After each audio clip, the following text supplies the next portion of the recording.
गिबियावनो बयखौबो स्कलार्स tuition centre YouTube चेनेलाव बरायग्रोना लानाय जाबाय। दा बे भिडिअआवहाय सावरायगोन स्क्वायर रुट एन्ड किउब रुटनि सायाव बर्ग रोदा आरो खन रोदा, जायनाखि फरायसाफोरनि थाखाय जोबोर गोनां आरो जायफोराहाय गुबुन गुबुन साख्रिनि आनजाद होगोन बिथांमोननि थाखायबो बे टपिकआ जोबोर गोनांथार। बे टपिकनिफ्राय कुइसना जेब्लायबो थाखाथारो, बेखायनो नोंथांमोनाहाय मोजाङै नायलांबानो जाबाय। आरो जायफोर फरायसा बिथांमोननि थाखायबो बे टपिकआ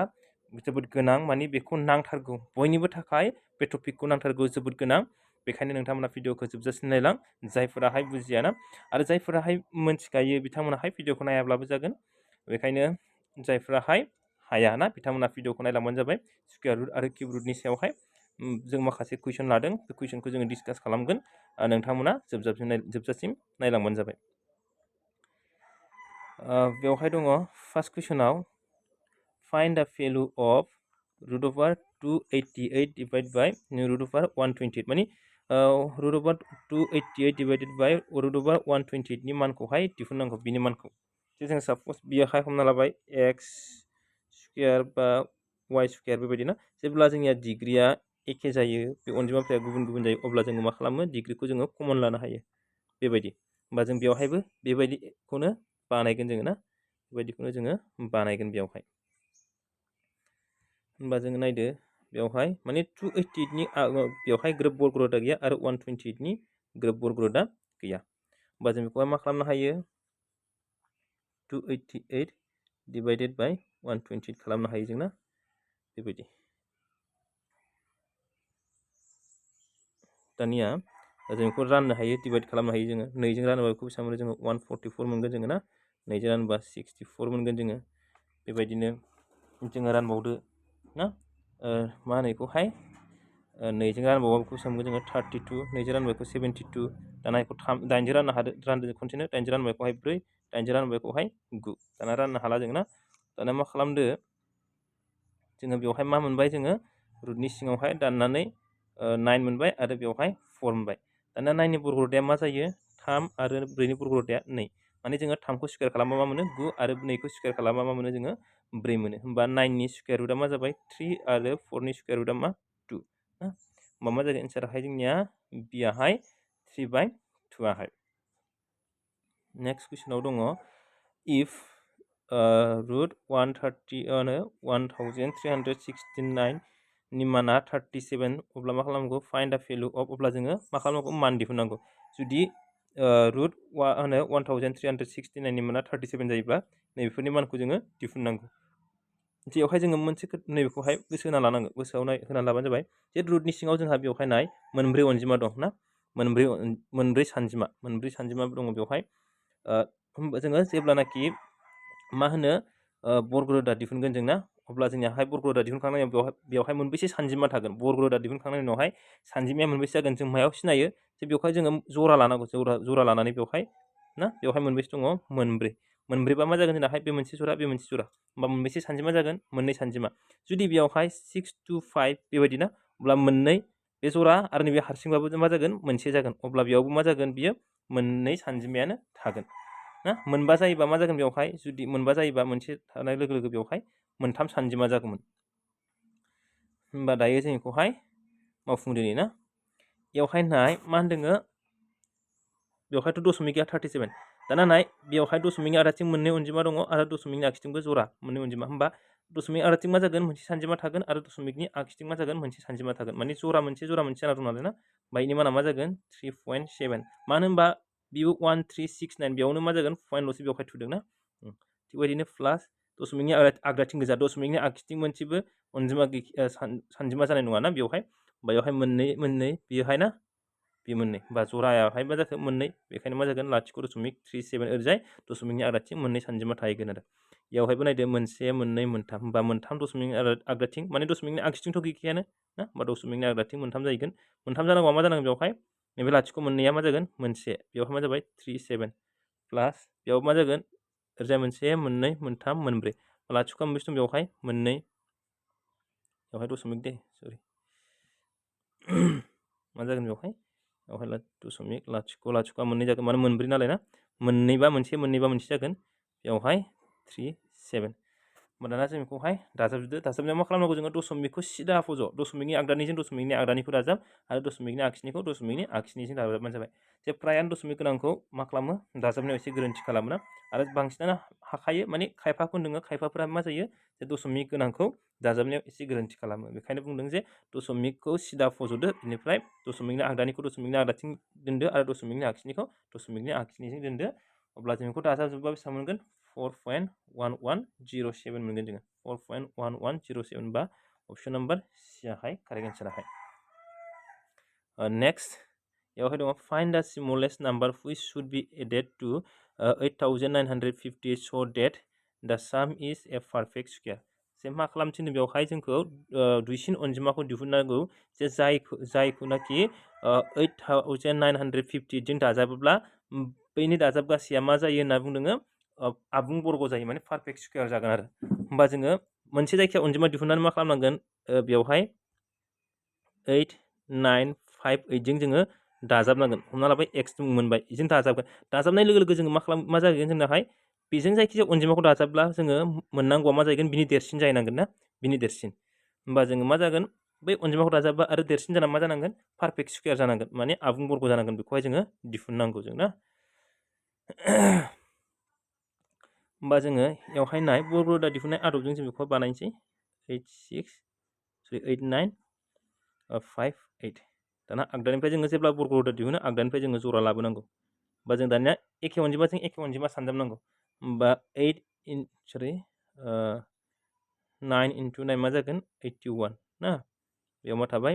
858 दाना बेवहाय मा थायो 2 थायो 2 जोंहाय 8 खौ सानजाबबा मा जागोन बियो 18 जाबाय दाना बेवहाय जोङो बिनि एसे देरसिन मोननाय जानांगौ मानो होनबा देरसिन माने अनजिमाया जोंनियाहाय मा जायनांगोन बिनि देरसिन जायनांगौ नालाय दाजाबबा देरसिन जाहैगोन बेखायनो जोङो नैबेनि देरसिनखौ नागिरनांगोन जों एसे खाथियाव थानाय देरसिनखौ जुदि दानख'नांगौ होननानै बुङोबा मा जागौमोन बिनि फिसासिनखौ नांगौमोन जोंनो दायो दाजाबनांगौ होनना बुंदों नालाय बेखायनो जोङो देरसिनखौ मोनहैनांगोन नालाय होमबा जोङो देरसिनखौ लानांगोन जोङो होमबा जों बेवहाय 185 बिदिबाथ' देरद्रायखायो बांद्राय देरद्रायगोन होमबा जों 5 लानाय नायनोसै मा जागोन बेवहाय 25 5 2 40 42 4 थाबाय 925 बाहाय एसेल' देरसिन जाबाय बेना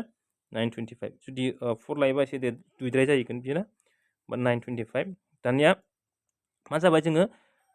नैबे गोजौनाथ' फिसासिन जाबाय जोङो गोजौनिफ्राय दानख'नो हाया बेखौ ना गोजौनिफ्राय जों दानख'नो हाया मानो होनबा फिसासिन नैबे देरसिननिफ्रायसो दानख'गोन होमबा जोङो 92558 निफ्राय दानख'गोन जों ना होमबा 15 निफ्राय जोङो 8 थांबा बेसेबां जागोन बेवहाय 7 ओमफ्राय बेवहाय मा थाबाय 11 निफ्राय 5 थांबा मा जागोन बेयो 6 अब्ला बेसेबां जाखो 67 होमबा जोङो 67 बेजोंहाय जोङो 67 जेब्ला 67 दाजाबगोन अब्ला नैबे अनजिमाया मा जागोन जोंनाहाय आबुं बर्ग जागोन होमबा एन्सारा मा जागोन अपसन नाम्बार D 67 आहाय जुदि दानख'नांगौ होननानै बुंनाय मोनबा मा जागौमोन जोङो फिसासिनखौ लानांगौमोन नैबेनिख्रुइ 858 नि फिसासिनखौहाय लानांगौमोन दानिया नेक्स्टआव दङ बिनि मानखौ दिहुननांगौ फाइन बेवहाय दानिया किउब रुट दिहुननांगौ बेवहाय 1 minus 91 by 216 नि जोङो किउब रुट दिहुननांगौ बेवहाय किउब रुट दिहुनदो ना एलसिएम मा जागोन बेवहाय दुवासेयाहाय 216 जागोन बेयो 216 दाना बेवहाय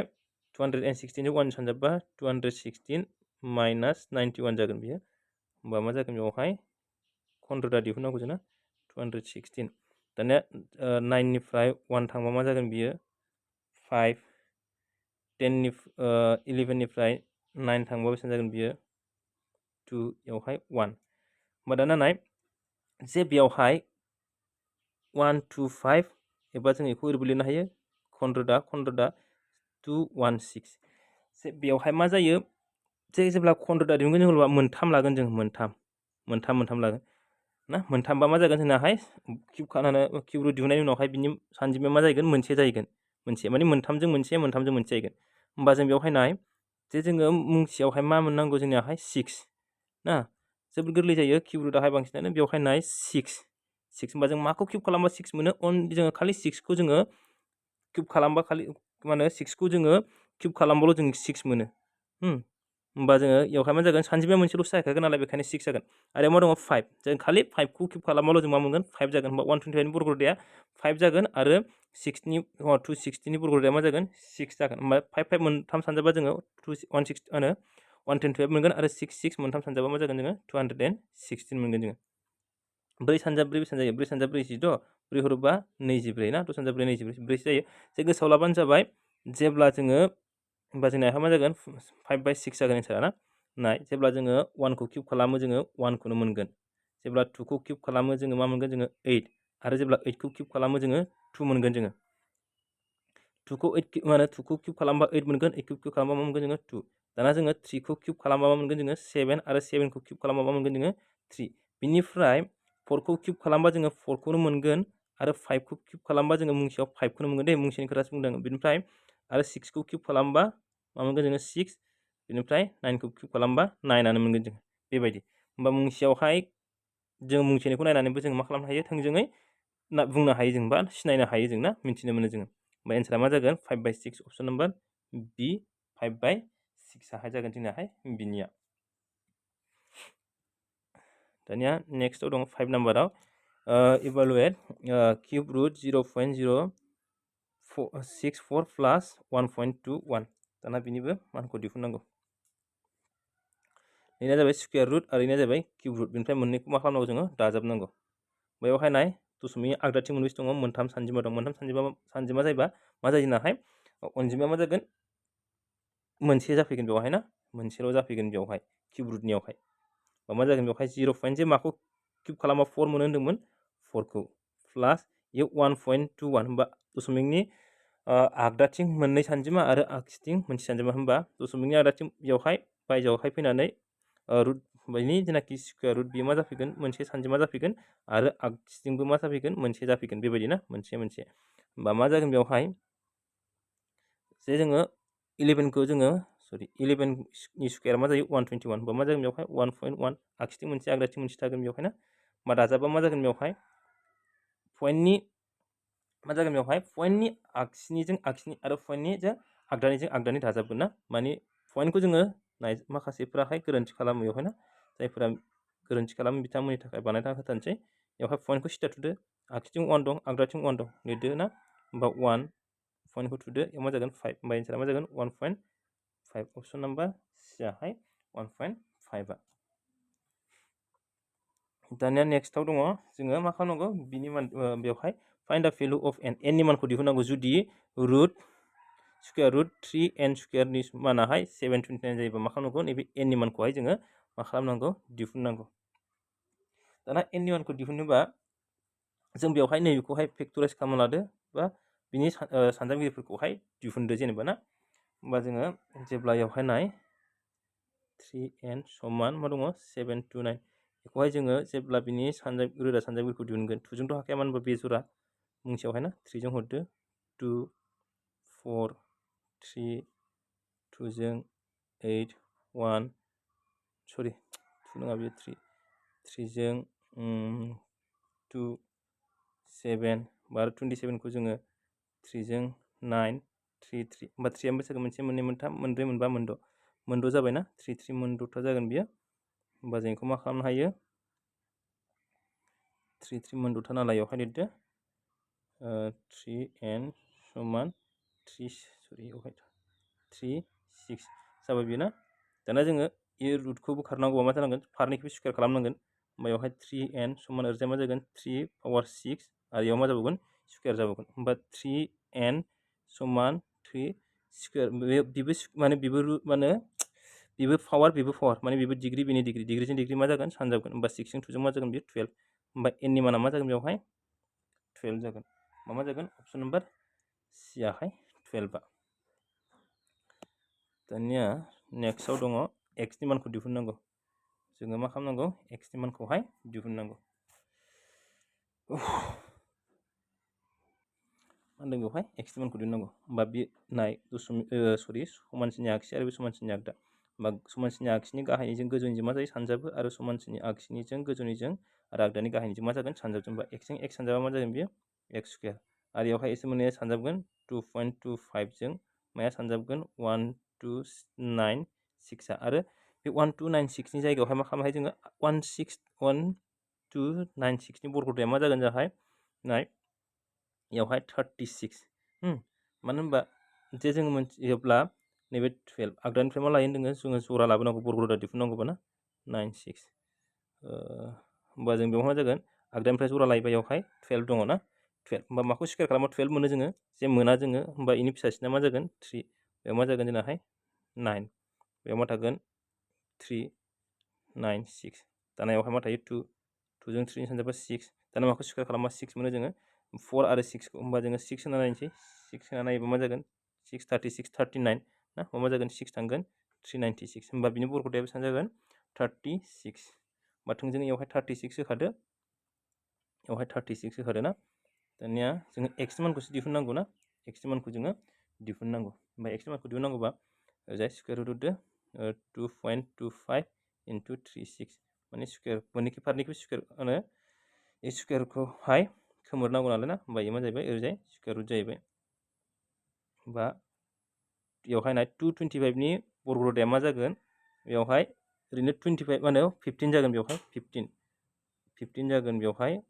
225 निया मा जागोन 15 होमबा बेयावहाय आगदाथिं दशमिकनि आगदाथिं मोनसे अनजिमा थागोन आरो आगसिथिं मोनसे होमबा 1.5 इनटु मा जागोन 36 निया बेसेबां जायो 36 नियाहाय 6 ना होमबा सानजाबबा बेसेबां जागोन बियो 3369 मा जागोन एन्साराहाय 9 अपसन नाम्बार बि आहाय होमबाहाय मा जागोन अपसन नाम्बार बि 9 आहाय x नि माना मा जाबाय 9 नेक्स्टआव मा दङ बेवहाय इभालुएट बिनि मानखौ दिहुननांगौ ना बेबायदि होनायब्ला जों मा खालामनांगोन आगदानिफ्राय बानायबोनांगोन दे आगदानिफ्राय बेखौहाय जोङो बानायबा 169 नि बर्ग रोदाया मा जायो 13 13 जों 68 खौ दाजाबदो 13 जों 68 खौ दाजाबा बेसेबां मोनगोन जोङो 9 सरि 1 ना 6 7 8 81 81 निया मा जागोन होनबाथाय 81 बर्ग रोदाया 9 होमबा इखिनिया मा जासिगोन दानिया 9 होमबा 9 इनि बर्ग रोदाया मा जागोन 9 ना इनि बर्ग रोदाया 9 दाना 9 जोंहाय 216 खौ दाजाबदो 216 खौ 9 जों दाजाबा बेसेबां जागोन बियो 255 225 नि बर्ग रोदाया मा जागोन दानियाहाय 15 बेफोरखौ गोसोआव लाजोब दे मा होनो बर्ग रोदाफोरखौहाय गोसोआव ला माने मा स्कुवेरफोरखौहाय 36 सिमखौ नोंसोरो स्कुवेरखौहाय मोखासथ' लाबानो जाबाय ना गोसोआव लाबानो जाबाय दाना बेखौ 15 मोनबाय दाना 129 जों 15 खौ मा खालामदो दाजाबदो होमबा बेसेबां जागोन बेवहाय 4 2 3 4 144 होमबा 144 नि बर्ग रोदाया मा जागोन 12 होमबा एन्सारा मा जागोन 12 आहाय अपसन नाम्बार माया जागोन जोंनाहाय डि आहाय 12 एन्साराहाय कारेक्ट एन्सारा माया जागोन 12 डि आहाय जागोन बियो दाना नेक्स्टआव दङ नैखौहाय जोङो मा होनो दा सिम्प्लिफाइ भेलु अफ जों बेखौहाय दाना मा खालामनांगौ सिम्प्लिफाइ खालामनांगौ बेयावहायबो जोङो मानखौ दिहुननांगौ बिनिफ्राय ना होमबा जोङो मा खालामदो बेवहाय इनि बर्ग रोदाखौ सरि जों मा खालामदो इनि बर्ग रोदा दिहुनदो इनिबो बर्ग रोदा दिहुनदो इनिबो मा खालामदो बर्ग रोदा दिहुनदो ना बिनिफ्राय जोङो बबेखौबा दाननो हायोबा दानदो ना बबेखौबा राननो हायोबा रानदो होमबा बेवहाय 1 1 2 दङ 1 1 2 बिनिफ्राय 196 नि बर्ग रोदाया मा जागोन 14 इनटु दानियावहाय मा दङ 526 526 नि बर्ग रोदाया मा जागोन जोंनाहाय 24 सरि 526 ना 576 576 निया 24 मा जाबाय 12 इनटु 256 ना बेसेबां जागोन बेवहाय 16 बेसेबां बेवहाय 16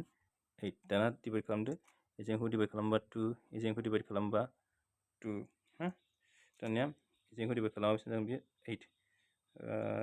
8 थांगोन बेना 32 3 थाबाय 11 दाना बेखौ सानजाबदो 2 जों 2 सानजाबा बेसेबां जायो 4 4 सानजाब 8 बेसेबां जागोन बे 32 होमबा एन्सारा जागोन अपसन नाम्बार डि आहाय 32 आहाय नेक्स्ट कुइसन नेक्स्टआव मा दङ बेबायदि दं बेना जे जों मिथिखायो बेवहाय स्कुवेर रुट माने मा इन्डिग्रिया मा जायो हाफ जायो होमबा 1/4 इन्डिग्रिया मा जागोन हाफ आरो इनिया माखौ जोङो किउब खालामोबा 4 मोनोमोनलायो मोनसेयावहाय 4 आनो ना होमबा बेवहाय सरि प्लास ना बियो बेवहाय प्लास मा जागोन बेयो 4 प्लास इनिया मा जागोन 2 पावार 8 आरो बेवहाय नाय 4 बेवहाय ना रुटाहाय दङ 4 बेवहाय मा जागोन बिनि डिग्रिया मा जागोन 1/4 जागोन बियो 1/4 दानिया ब्रेकेटखौ बोखारबा मा जागोन बियो सानजाबगोन ब्रेकेटखौ बोखारबा इसोरो मा जागोन सानजाबगोन होमबा 2 जों 4 खौ रानबा 2 जागोन होमबा बेयाव मा जागोन 2 स्क्वायर प्लास 4 प्लास इजोंखौ रानबा बेसेबां मोनगोन जोङो 2 होमबा 2 स्क्वायर माना बेसेबां जागोन बियो 4 प्लास 4 प्लास 2 स्क्वायर माना 4 होमबा बेयाव मा जागोन जुदि 4 4 मोनथाम दाजाबबा बेसेबां मोनो एन्सारा मा जागोन 12 होमबा मा जागोन जोंनाहाय अपसन नम्बर ए आहाय 12 मा जागोन जोंनाहाय कारेक्ट एन्साराहाय जागोन बियो ना